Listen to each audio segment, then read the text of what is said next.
रुद्रेभ्यः तत्पुरुषाय विद्महे महादेवाय धीमहि तन्नो रुद्रः प्रचोदयात् ईशानः सर्वविद्यानामीश्वरः सर्वभूतानां ब्रह्माधिपतिः ब्रह्मणोऽधिपतिः ब्रह्मा शिवो मे स्वा शिवो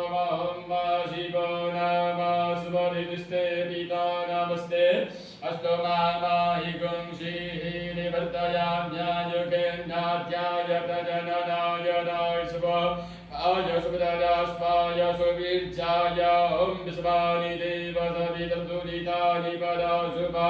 जलपदलां तन्नया शुभं जौः शान्तिरन्तरिक्षगुं शान्तिः पृथिवी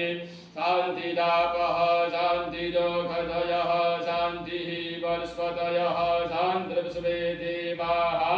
शान्तिर्ब्रह्म शान्तिः तद्भगं शान्तिः शान्तिरेव शान्तिः सामा शान्तिरेधियों सद्वेकाम्बायिकवेदानागुणसोऽस्साम सद्वेकामेतवेदानागुणसेनाभिषिञ्चते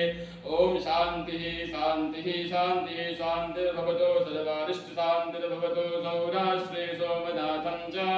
श्रीशैले मल्लिकार्जुनामुज्जिन्यां महाकालामोङ्काराममलेश्वरां परल्यां वैद्यनाथं च डाकिन्यां भीमशङ्करां सेतुवन्दे तुधामेशां नागेशं दारुकावने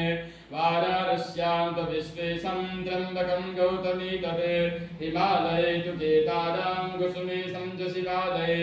एतानि ज्योतिर्लिङ्गानि सायं प्रातः पतेन्द्रा सप्तजन्मकृतं पापम् असुमरुणेन विनश्यते यदक्षरं पदं भ्रष्टं मात्राहीनं चेत् भवेत् तत्सर्वं संवितां देवा प्रसीद परमेश्वरः ॐ अनेन श्रीरुद्राभिषेक